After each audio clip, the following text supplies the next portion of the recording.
क्या आपने कभी सोचा है कि 9 दुर्गाओं और 10 महाविद्याओं के बीच क्या अंतर है?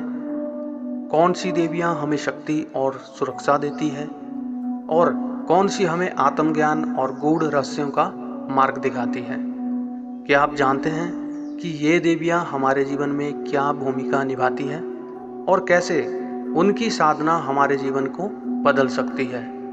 इस वीडियो में हम आपको लेकर चलेंगे एक रोमांचक यात्रा पर, जहां आप जानेंगे 9 दुर्गाओं और 10 महाविद्याओं के बीच के रहस्यमयी अंतर।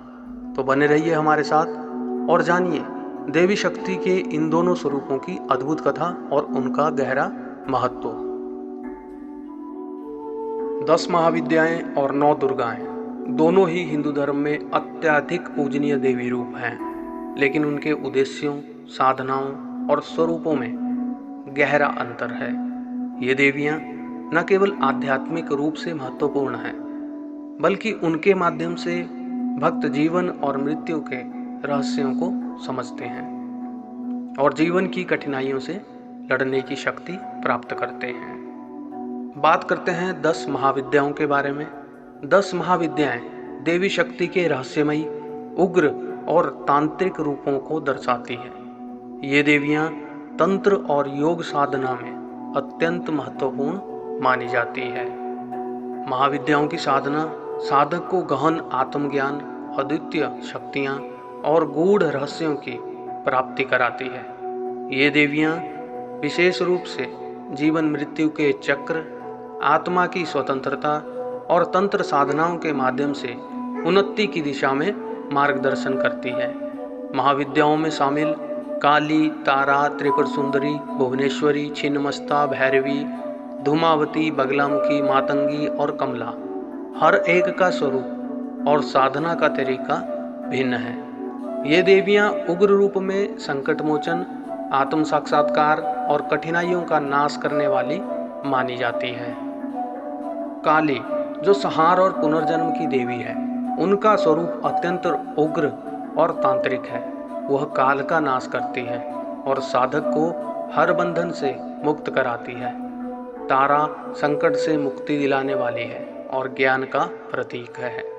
तारा की साधना साधक को गहरे आंतरिक संकटों से पार पाने की शक्ति प्रदान करती है। त्रिपुर सुंदरी या श्री विद्या सौंदर्य और आध्यात्मिक प्रेम की देवी है, जिनकी साधना से साधक भौतिक और आध्यात्मिक प्रेम का अनुभव कर सकता है। छिन्नमस्ता, जिनका स्वरूप आत्म बलिदान का प्रतीक है, अपने सिर को काटकर रक्त पीने की देवी के रूप में जानी जाती है। यह अत्यंत उग्र साधना है जो साधक को आत्मत्याग और जीवन मृत्यु के चक्र से मुक्ति का पाठ पढ़ाती है। धूमावती विध्वंस और निराशा की देवी है। वो जीवन की नकारात्मकताओं का सामना करने का प्रतीक है। भैरवी तांत्रिक साधनाओं की देवी है। उनकी साधना कठिन और उग्र मानी जाती है, जो साधक को अद्वितीय शक्तियों की प्राप्ति कराती है। बगलामुखी शत्रुओं को वश में करने वाली देवी है, जिनकी साधना से साधक अपने विरोधियों पर विजय प्राप्त कर सकता है। मातंगी वाणी और कला की देवी है। उनकी साधना से साधक को वाक सिद्धि प्राप्त होती है। कमला समृद्धि की देवी है, जो धन और ऐश्वर्य का प्रतीक है, लेकिन वह लक्ष्मी का तांत्रिक रूप मानी जाती है, जो अधिक गूढ़ साधनाओं की मांग करती है। अब हम बात करते हैं नवदुर्गाओं की। देवी शक्ति के रक्षक और मातृत्व रूपों का प्रतिनिधित्व करती है। नवरात्रि के दौरान इनकी पूजा विशेष रूप से की जाती है, जब भक्त 9 दिनों तक इनका ध्यान और आराधना करते हैं। 9 दुर्गाओं का स्वरूप अधिक सौम्य और कल्याणकारी होता है और जीवन में शक्ति, साहस और शांति की प्रतीक है। शैलपुत्री, जो पर्वत की पुत्री के रूप में पूजनीय है, साधना की प्रथम देवी है।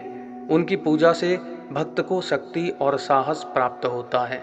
ब्रह्मचारिणी तप और संयम की देवी है, जिनकी साधना से साधक में धैर्य और आत्म संयम आता है। चंद्रघंटा साहस और वीरता की प्रतीक है। उनकी साधना से भक्त अपने जीवन के संघर्षों से लड़ने की शक्ति और क्षमता प्राप्त करता है।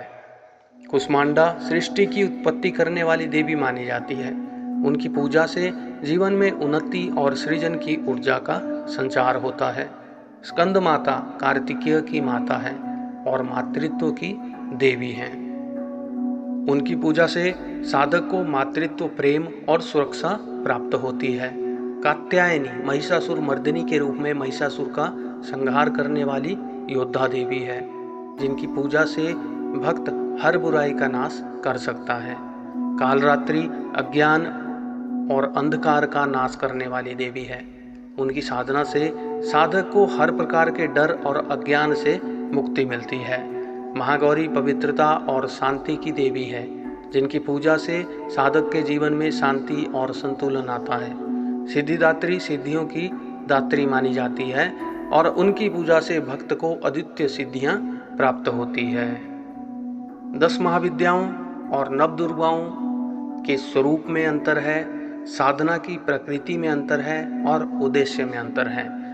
पहले बात करते हैं स्वरूप में। 10 महाविद्याएं उग्र, तांत्रिक और रहस्यमयी हैं, जबकि 9 दुर्गाएं सौम्य, रक्षक और कल्याणकारी रूप में प्रतिष्ठित हैं। महाविद्याओं का स्वरूप आत्मज्ञान, तंत्र और गूढ़ साधनाओं से जुड़ा हुआ है, जबकि दुर्गाएं भक्तों को सुरक्षा, साहस और कल्याण का आशीर्वाद देती हैं। साधना की प्रकृति। महाविद्याओं की साधना कठिन और गूढ़ तांत्रिक साधनाओं पर आधारित है, जबकि दुर्गाओं की साधना सरल और भक्तिपूर्ण पूजा अर्चना पर आधारित होती है, विशेषकर नवरात्रि के दौरान। महाविद्याओं की साधना साधक को जीवन के कठिन और रहस्यमय पहलुओं का सामना करने में मदद करती है, जबकि दुर्गाओं की साधना भक्त को सुरक्षा और शक्ति प्रदान करती है। महाविद्याओं की साधना का उद्देश्य आत्मज्ञान, शक्तियों की प्राप्ति और जीवन मृत्यु के रहस्यों को समझना है। ये साधनाएं साधक को आध्यात्मिक ऊंचाइयों पर ले जाती है और उसे सांसारिक समस्याओं से मुक्त कराती है। दूसरी ओर दुर्गाओं की साधना का उद्देश्य भक्तों की रक्षा करना, उन्हें साहस प्रदान करना और धर्म की स्थापना करना है। दुर्गाएं जीवन की चुनौतियों से निपटने के लिए शक्ति और प्रेरणा का स्रोत होती हैं। 10 महाविद्याएं और 9 दुर्गाएं देवी शक्ति के विभिन्न पहलुओं को प्रकट करती हैं। जहां महाविद्याएं तांत्रिक साधनाओं और आत्मज्ञान का प्रतीक है, वही दुर्गाएं रक्षा, साहस और कल्याण का प्रतीक है। दोनों ही अपने अपने स्थान पर अत्यंत महत्वपूर्ण है और भक्तों को जीवन के अलग अलग पहलुओं में मदद करती है। महाविद्याओं की साधना उग्र और गूढ़ है, जबकि दुर्गाओं की साधना सौम्य और भक्तिपूर्ण है। दोनों ही देवी रूप जीवन के विभिन्न पहलुओं को संवारने और साधक को आत्मिक उन्नति की ओर ले जाने में सहायक है।